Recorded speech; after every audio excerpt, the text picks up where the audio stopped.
When everyone's eyes were on giant companies like Tesla and BYD, a small Japanese company was quietly planning something big in its lab. No one had a clue. And now it has done something that has shaken the entire global EV market.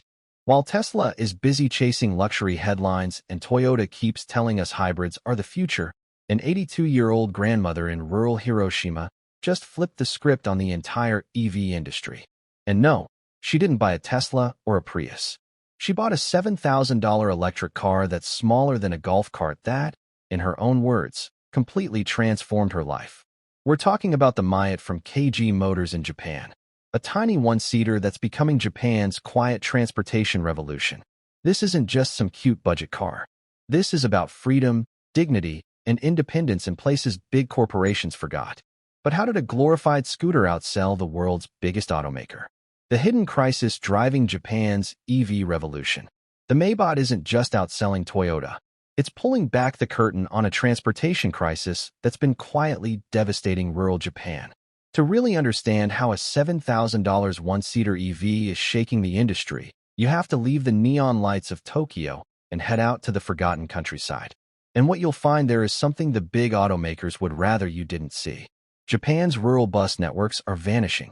According to the World Economic Forum, over 85% of regional transport operators are losing money. They can't even afford to keep buses running quietly.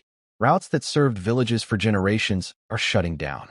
No press conference, no national debate, just one more community cut off from the world. Now picture this. You're 75, living in the hills of Yamaguchi. Your legs don't carry you like they used to. And your local bus route just vanished. No taxis, no trains. Suddenly, you're stranded. And with a third of Japan's population heading into old age by 2050, this isn't rare. In rural areas, it's already happening. But wait, aren't there programs to fix this? Well, technically yes. Japan's mobility as a service projects promise tech-driven transport, but those programs barely touch the countryside. They focus on city centers while villages are left behind, cut off from the basics of modern life. And that is where the Miat comes in. It doesn't appear in big dealerships. It shows up in village driveways. Over 95% of pre-orders come from rural homes. Why? Because the Miat solves something public transport forgot. Personal freedom. No complicated license. Just plug it into a regular outlet and go. Small enough for narrow village streets. Cheap enough for regular people. This isn't about selling cars. It's about survival. While Tesla adds luxury gimmicks and Toyota clings to hybrids, the Maybot quietly restored dignity to forgotten communities. And that's the question hanging over the entire industry. Now, what if the future isn't about fixing the system, but about finally building something useful? Meet the Miat, Japan's accidental social revolution. KG Motors CEO, Kazunari Kusaninoi, didn't set out to fix Japan's rural crisis. He wasn't chasing some big political agenda. All he wanted was to answer a simple question. Why are Japanese cars so massive when the streets they drive on clearly aren't? But in solving this small problem, he accidentally launched something far bigger. A $7,000 electric car that's not just outselling Toyota's EVs, but rewriting what mobility means in Japan. KG Motors isn't a corporate powerhouse. It's a scrappy little startup built around one idea. Make cars that fit how people actually live. Kusaninoi, born and raised in Osaka, watched his family wrestle with narrow alleyways and impossibly tight parking spots. Nobody was asking for faster sports cars or premium sedans. People just wanted something cheap, compact, and simple to maintain. That's where the Maybolt was born. And the car itself, well, it's nothing like what the big names are pushing. This isn't about blistering speed or record-shattering range. The Maybot is designed for real life. It's 2.5 m long, practically the size of a golf cart. It runs on a 7.68 kilowatt-hour lithium-ion phosphate battery. Translation: you can plug it into a regular home socket, charge it in 5 hours, and get 100 kilometers of range. Enough for groceries, errands, or visiting friends without ever stressing about range anxiety. But here's where it flips the script. KG Motors didn't build this for flashy Tokyo commuters. They built it for Japan's countryside, the rear cargo space. That's not for shopping bags. It's specifically designed to hold 2 full kerosene tanks because people in remote towns still haul heating fuel. Every detail is built around real needs, not city marketing. And then there's the headline feature, just one seat. Sounds like a downgrade, right? Not really. Cuisininois saw the data. In more than 80% of trips, drivers are alone. Those extra seats just wasted space, money and fuel. So KG Motors cut them out, made the car even cheaper, and designed it around how people actually drive. That's why the Miat feels like a freedom machine. It's not replacing your family car. It's replacing 80% of your trips. It puts mobility in reach for people who had none. Elderly villagers stranded by failing bus routes suddenly have independence. Young urbanites drowning in debt finally have an affordable escape. And by skipping expensive cobalt and nickel, sticking to LFP batteries, and keeping things simple, KG Motors held the starting price around $7,000. No government subsidies needed. But the real plot twist is that KG Motors never expected who would actually show up to buy these tiny EVs. And when the orders rolled in, it shocked everyone. The unexpected buyers reshaping Japan's EV market. When the first batch of Maybots started rolling out, the team at KG Motors was expecting your typical first-time car buyers. Maybe some city commuters looking for a quirky backup ride. But then they looked at the data, and it surprised them. Over 95% of Maybot buyers already owned at least one car. Let that sink in. People weren't replacing their car. They were adding a second vehicle. And not just any vehicle. A one-seater with a top speed slower than a pizza delivery scooter. So what was going on? Let's break it down. This wasn't Tokyo office workers trying to skip the morning train crush. It was rural homeowners putting in pre-orders. People who already had a minivan, maybe a K-truck parked outside, were signing up for the Mibwa in record numbers. This wasn't about upgrading. It was about covering the last mile. Think about it. If you're 70 or 80 years old and the nearest bus stop just got shut down, you're not driving your big car into town every time you need milk. You need something small, safe, and simple. And that's exactly what the Miat became. This wasn't just a trend. It was a quiet market flip. In Japan, K-cars have always been the go-to for cheap, efficient driving. But even K-cars are getting bigger and more complicated with more features that frankly many rural folks don't care about. There are license requirements, mandatory inspections, and rising maintenance costs. And the Maybot just skipped all of that. No shaken inspection, cheaper insurance, and no need for special garages. You plug it in at home and go.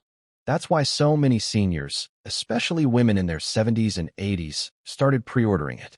It wasn't just a car. It was freedom in a box. And the numbers prove it.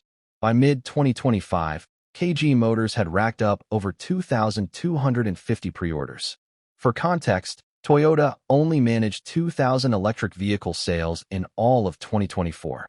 A tiny company with a niche product had outsold the country's automotive titan, and barely anyone in the mainstream media even noticed except for local governments, because they definitely noticed.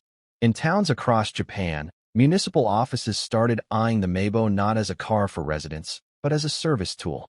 Senior centers began calculating costs to use Mayballs for quick errands, home visits, and meal deliveries. There was talk of replacing expensive transport shuttles with a fleet of Maybots to give seniors back their mobility without burning through city budgets. And it didn't stop there. Delivery cooperatives in remote areas started asking questions, too. Postal workers, local grocers, anyone who spent their day doing dozens of short trips but didn't need the space or fuel costs of a full-size car, began seeing the Maybo as a smart alternative. Postal delivery in the countryside is expensive and routes are shrinking. With a 100-kilometer range and home charging, Maybots could cut fuel costs and extend delivery routes where it was becoming economically impossible to drive. And here's the kicker. In Japan, parking often costs more than the actual car. For many families, the Maybot became a way to avoid the hassle. It could fit in a garden shed or a corner of the driveway without worrying about renting extra space. In a country obsessed with maximizing every square meter, the smallest EV on the market suddenly made the most sense. So, the question wasn't why would someone buy a car they can only use, but why would they waste time, money, and space on a car they don't need most of the time? How Miat bypasses Japan's broken system? Let me tell you something most people don't realize. The Maybot isn't just a quirky little EV zipping through narrow countryside lanes. It's actually gaming Japan's entire transportation system through a brilliant legal backdoor. And no, This isn't some gray market loophole. This is baked into Japan's own regulations. Now, here's the wild part. In Japan, K-cars have always been the affordable mobility option.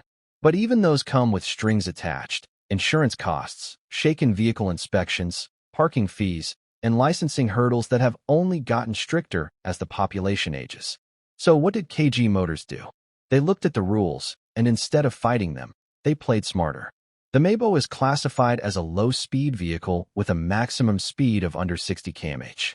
That one decision means owners skip some of the biggest money drains that come with owning a car in Japan. And the impact, it's massive. Vehicles like the Meibo don't require expensive designated parking spots in most regions. Yes, in a country where monthly parking can cost more than your rent, owning a vehicle you can literally park in your shed is a game changer. Municipal governments are taking notes, too. They're calculating the costs of replacing large, underused transport fleets with nimble Meibots that don't need specialized drivers, costly fuel, or constant maintenance. Senior service teams are looking at ways to use these tiny EVs for food deliveries, medication drop-offs, and wellness visits at a fraction of current operating costs. And just when you think this couldn't get more David versus Goliath, we have to talk about Japan's failed tech experiments. Mobility as a service was supposed to save rural transport. The government threw millions at high-tech apps and shared services. But in places where internet coverage is patchy and populations are scattered over mountains and fields, none of it stuck. Buses still got canceled. Seniors still got stranded. And no one wanted to learn another app. Meanwhile, the Miat didn't come with a fancy app or a startup pitch deck. It came with a key and a charging cable. And that simplicity is exactly why it worked. The savings don't stop at the purchase price. Insurance premiums are minimal. Maintenance is practically non-existent with its LFP battery setup, and charging happens at home for pennies. The Meibot doesn't just cut transport costs. It slices through them like a hot knife through butter. But here's where it gets even more futuristic.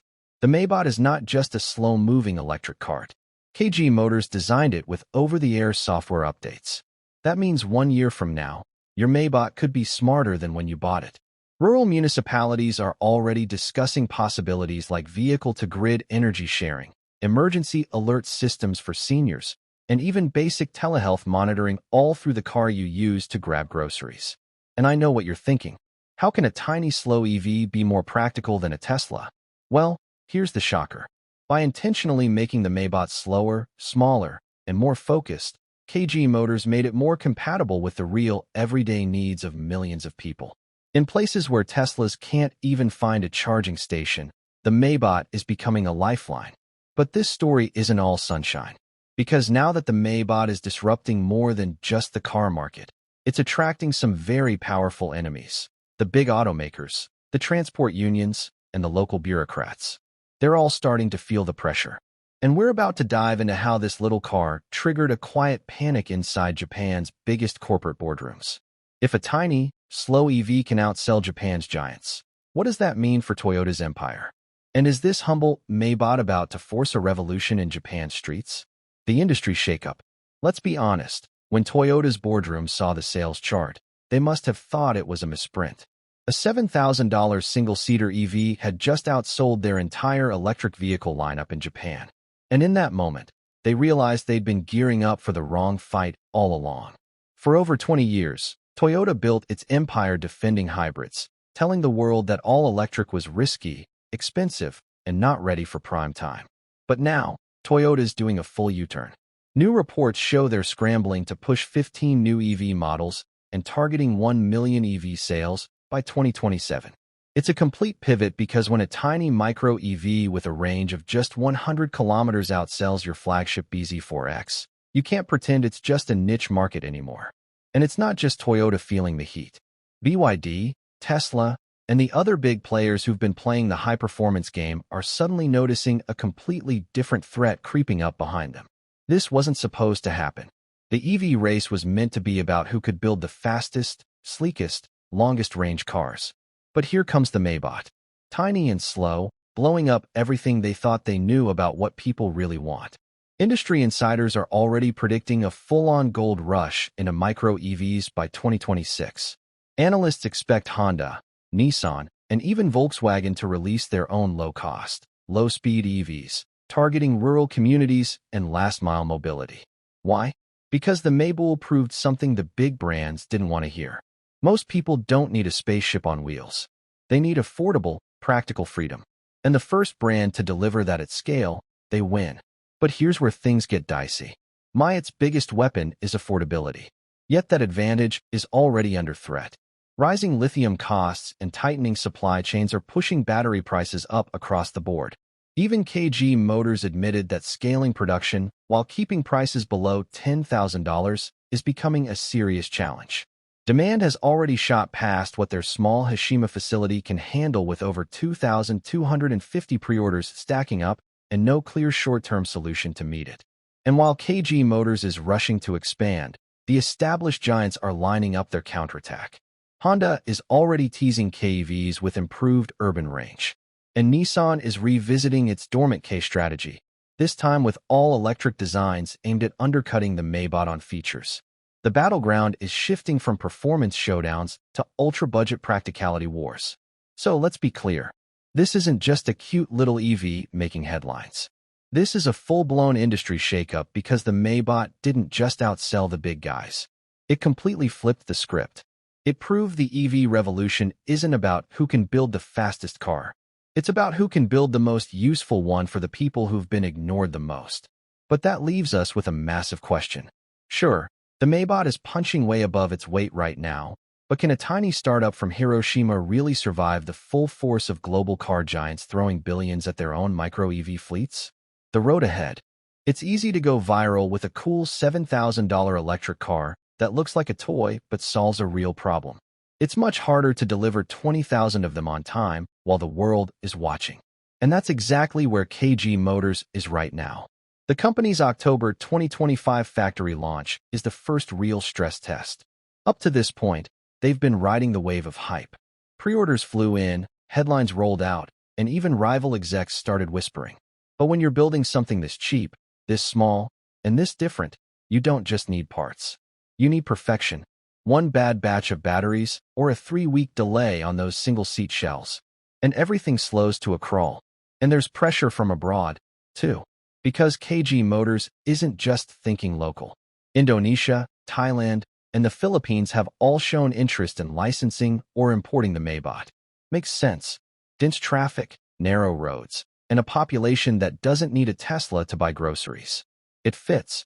But scaling across borders means facing a jungle of regulations, logistics, and yes, competitors who suddenly smell blood in the water. Speaking of which, Honda and Nissan aren't exactly sitting this one out. Both are reportedly planning K-sized EVs of their own.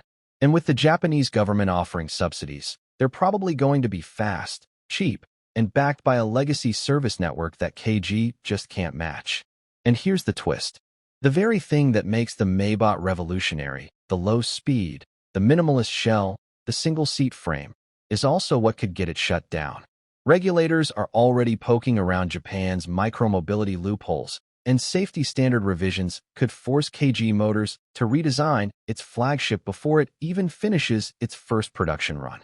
On top of that, let's be real, keeping that $7,000 price point stable long-term, that's a magic trick in today's lithium economy. Raw material prices are up. Global EV demand is rising. And unless KG locks down a sustainable supply chain soon, the Maybach might go the way of every other affordable EV we were promised. The real shock with the Maybach isn't just that it costs $7,000. It's how it quietly flips the script on everything we thought we knew about transportation. This isn't about replacing cars with smaller cars. It's about rethinking mobility for a world that's aging faster than the roads can keep up. So what do you think? Is micromobility the future? Drop your thoughts below.